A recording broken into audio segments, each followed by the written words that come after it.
Chapter 15 The Little Grated Window.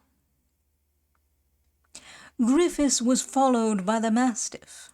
The turnkey took the animal round the jail, so that, if needs be, he might recognize the prisoners. "Father," said Rosa, "here is the famous prison from which Mynheer Grotius escaped. You know Mynheer Grotius?"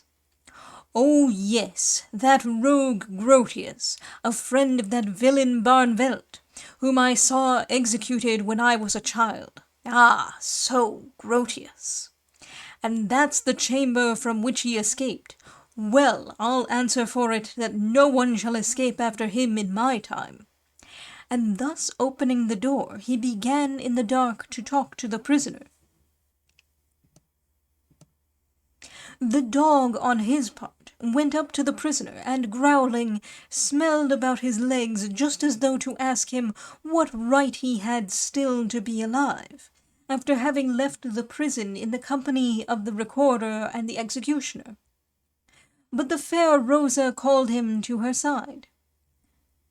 "Well, my master," said Griffiths, holding up his lantern to throw a little light around, "you see in me your new jailer. I am head turnkey, and have all the cells under my care.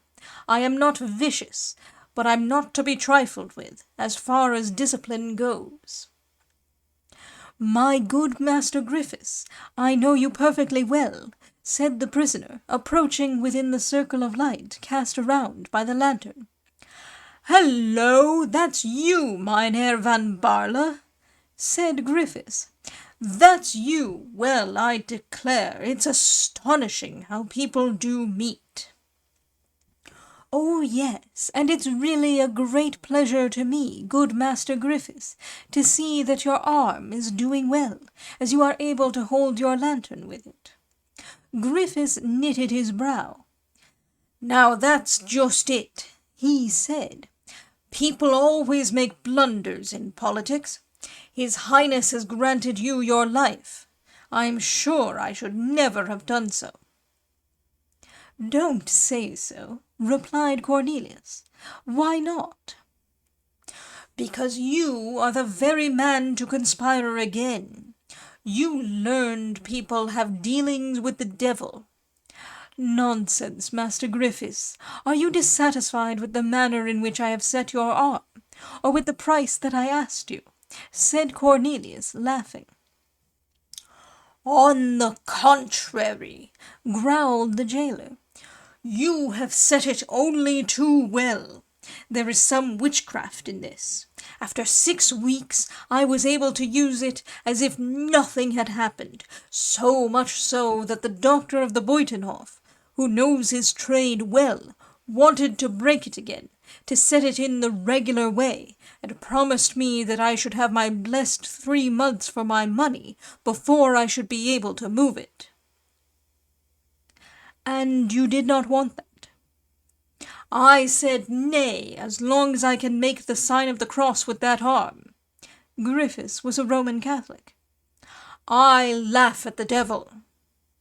"But if you laugh at the devil, Master Griffiths, you ought with so much more reason to laugh at learned people." "Ah, learned people, learned people! Why, I would rather have to guard 10 soldiers than 1 scholar. The soldiers smoke, guzzle, and get drunk. They are gentle as lambs if you only give them brandy or Mosel. But scholars and drink, smoke and fuddle, ah, yes, that's altogether different. They keep sober, spend nothing, and have their heads always clear to make conspiracies. But I tell you at the very outset, it won't be such an easy matter for you to conspire. First of all, you will have no books, no paper, and no conjuring book. It's books that helped Mynheer Grotius to get off." "I assure you, Master Griffiths," replied Van Barle, "that if I have entertained the idea of escaping, I most decidedly have it no longer." "Well, well," said Griffiths, "just look sharp. That's what I shall do also. But for all that, I say his Highness has made a great mistake. Not to have cut off my head. Thank you, Master Griffiths. Just so. Look whether the Mynheer de Witt don't keep very quiet now. That's very shocking what you say now, Master Griffiths, cried Van Barle, turning away his head to conceal his disgust. You forget that one of those unfortunate gentlemen was my friend, and the other my second father. Yes, but I also remember that the one, as well as the other, was a conspirator, and moreover I am speaking from Christian charity. Oh, indeed. Explain that a little to me, my good Master Griffiths. I do not quite understand it. Well, then, if you had remained on the block of Master Harbrook, what? You would not suffer any longer, whereas I will not disguise it from you. I shall lead you a sad life of it. Thank you for the promise, Master Griffiths. And whilst the prisoner smiled ironically at the old jailer, Rosa from the outside answered by a bright smile, which carried sweet consolation to the heart of Van Barle.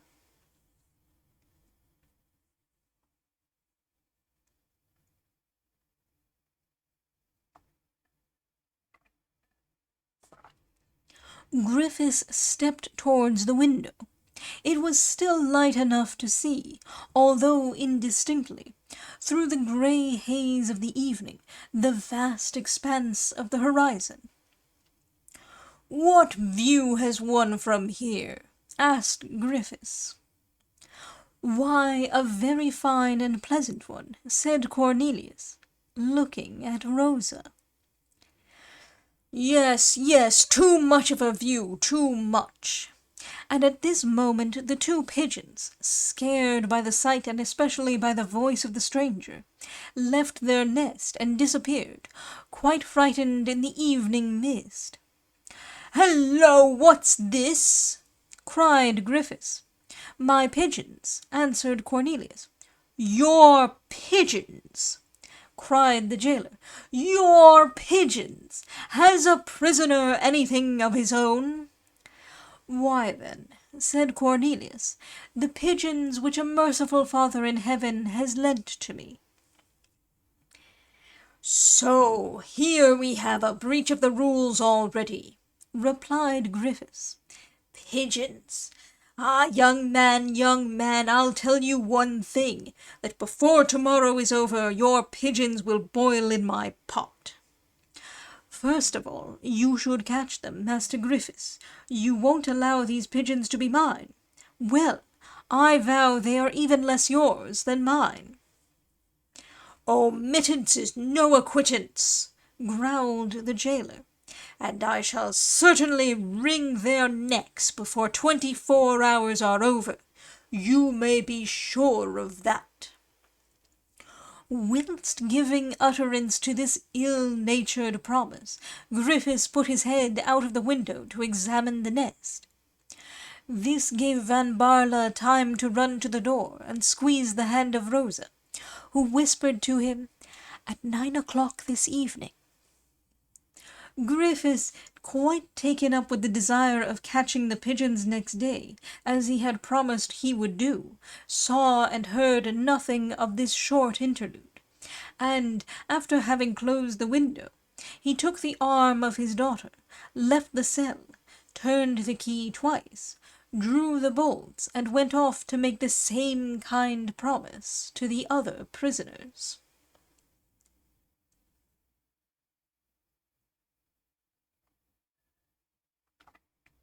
He had scarcely withdrawn when Cornelius went to the door to listen to the sound of his footsteps, and, as soon as they had died away, he ran to the window and completely demolished the nest of the pigeons.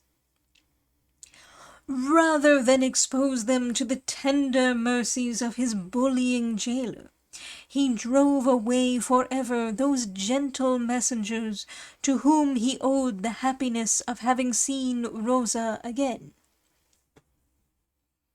This visit of the jailer, his brutal threats, and the gloomy prospect of the harshness with which, as he had before experienced, Griffiths watched his prisoners, all this was unable to extinguish in Cornelius the sweet thoughts, and especially the sweet hope, which the presence of Rosa had reawakened in his heart. He waited eagerly to hear the clock of the Tower of Lowenstein strike 9. The last chime was still vibrating through the air, when Cornelius heard on the staircase the light step and the rustle of the flowing dress of the fair Frisian maid, and soon after a light appeared at the little grated window in the door, on which the prisoner fixed his earnest gaze. The shutter opened on the outside. "Here I am," said Rosa, out of breath from running up the stairs. "Here I am. Oh, my good Rosa, you are then glad to see me? Can you ask? But how did you contrive to get here? Tell me. Now listen to me. My father falls asleep every evening almost immediately after his supper. I then make him lie down, a little stupefied with his gin. Don't say anything about it, because, thanks to this nap, I shall be able to come every evening and chat for an hour with you."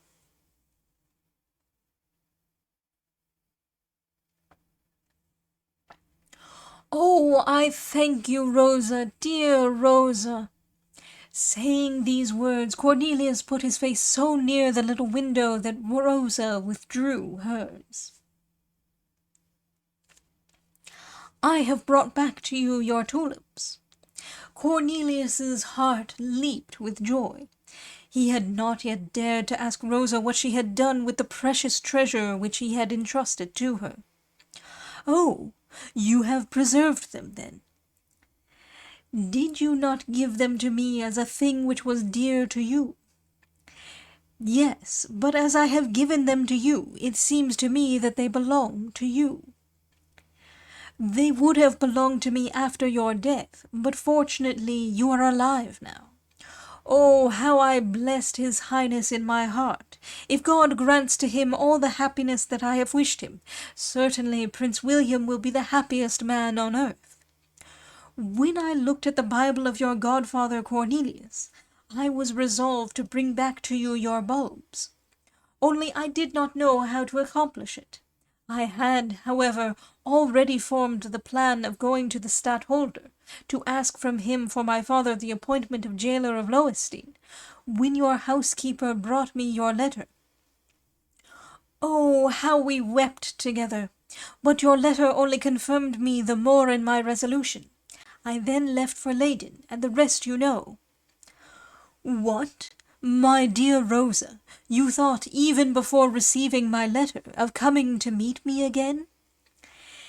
"If I thought of it," said Rosa, allowing her love to get the better of her bashfulness, "I thought of nothing else." And saying these words, Rosa looked so exceedingly pretty that for the second time Cornelius placed his forehead and his lips against the wire grating. Of course, we must presume with the laudable desire to thank the young lady. Rosa, however, drew back as before.